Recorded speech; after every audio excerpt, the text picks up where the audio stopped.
I feel most of life is a distraction, and it starts from a young age by kids being forced to go to school. And I acknowledge and realize that most of the adults in this life believe that school is something positive for kids and it's where they learn. And I realize the parents, families, teachers, administrators, etc. Overall, I believe they have good intent and they're trying to do what they feel is best for the child. I understand that, though they're still being forced to go nonetheless, and so it's tricky there, but I digress. I'm going to keep talking a little bit about school, but I'm not going to delve deep into it. So at school, that's where kids are given sanitized, approved information where they're going to be graded on it at a later time. Instead of learning what they truly want to learn, how they want to learn it at their own pace, figuring themselves out, and learning how to utilize their own time, as I said in my previous video. And with school, it's an almost constant form of distraction, like I said, from a child who becomes a teenager to getting to know themselves fully and just sitting with themselves. And then that child, who is a teenager now, decides if they're going to go to college or not. But whether they go to college or not, there's still going to be forms of distractions. And what I find very interesting about this is a lot of teenagers and adults use the phrase "in their free time." And this phrase is very intriguing to me because that would mean that it's free from something. It's the freedom from something. But what are you freeing yourself from? You get what I'm saying?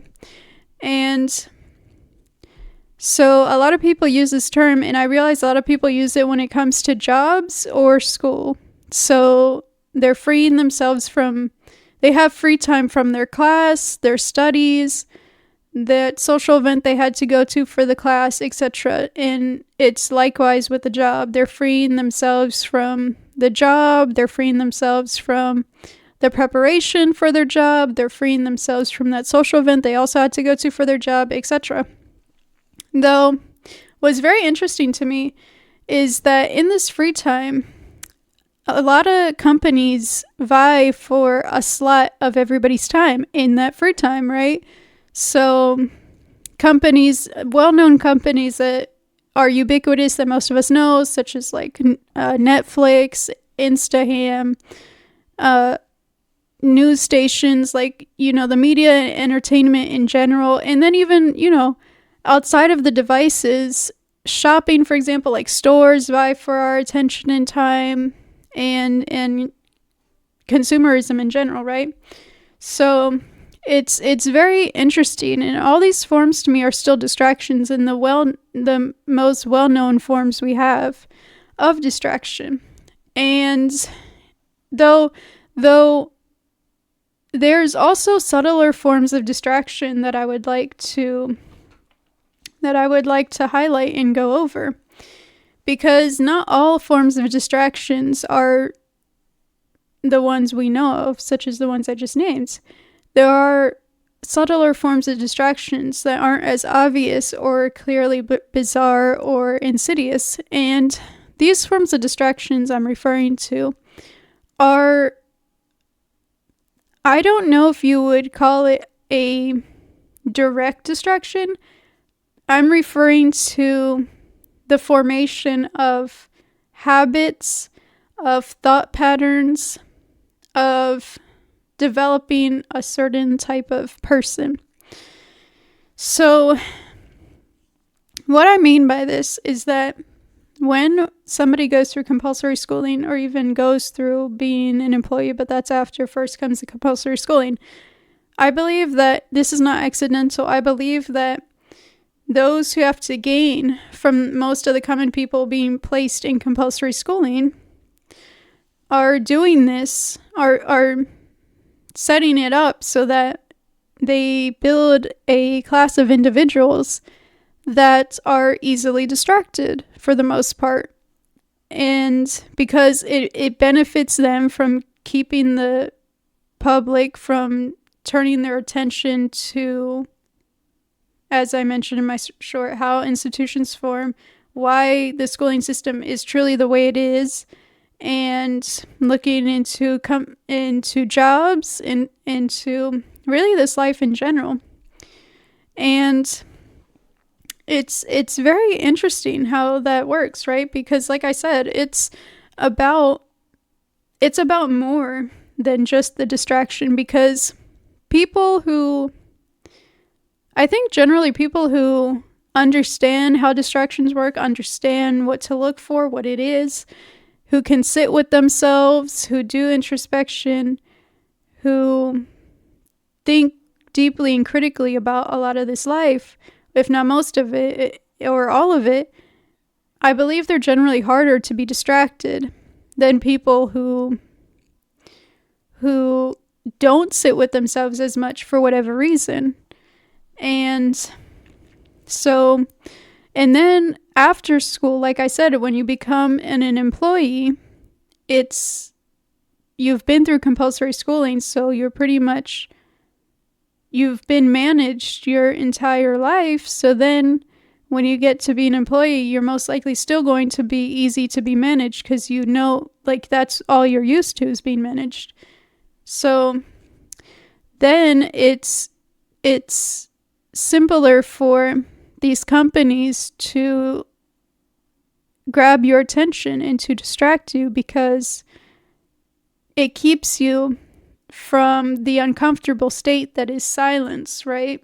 Or that is sitting with yourself. And like I said, once again, truly looking at your life, looking at those around you, their life, and looking at society in general and being like, what is my life? What is this life in general? Or not in general, like what it is. And so, and really asking these questions, these deep introspective questions, is not useful or helpful to those who have to, once again, gain from your attention being on that TikTok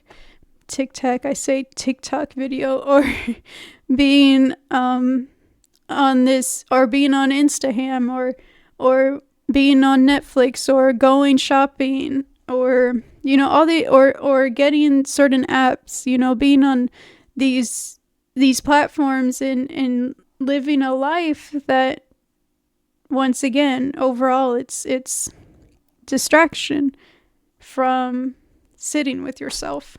So and that's, to me, that's the exchange. What I call the exchange that these companies give is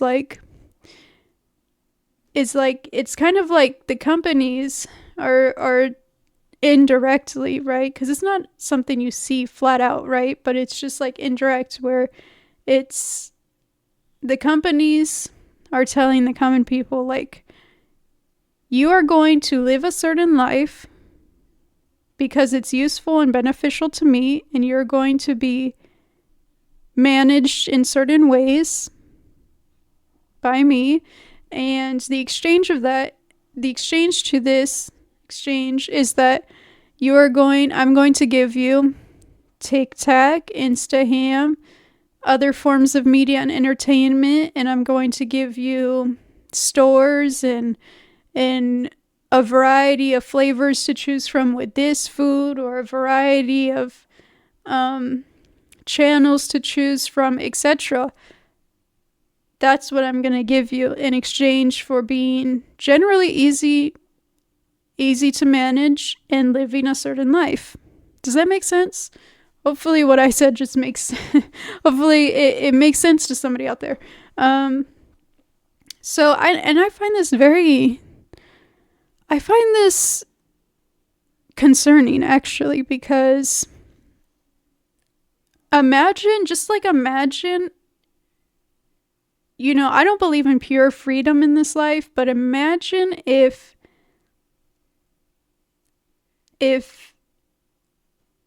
all the, everybody but especially the common people, led lives that were less distracted and led lives that were more true to themselves.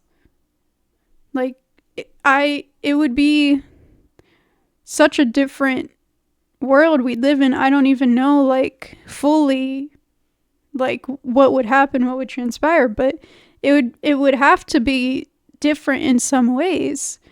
Whether that's better or worse, generally it's going to be worse for those who have to gain from your attention and in certain ways and in certain companies, though. I think it would be generally better for the common people, and it's very fascinating how that works.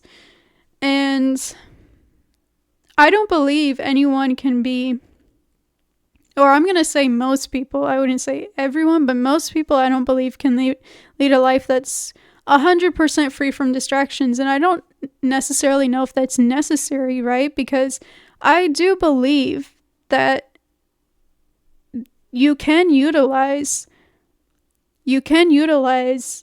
social media, for example, and you can utilize YouTube, and you can utilize forms of media and entertainment and stores, you know, etc. You can utilize it to your advantage. I do believe this. So I don't believe like all of it is bad or wrong, or that you shouldn't be watching YouTube or you shouldn't be on Instaham. You should delete Instaham completely. I don't have it. I mean, like I said, I'm kind of biased. I don't like it, but I mean, I do believe there are ways to utilize it to your advantage and hopefully utilize it in a positive way if it works for you.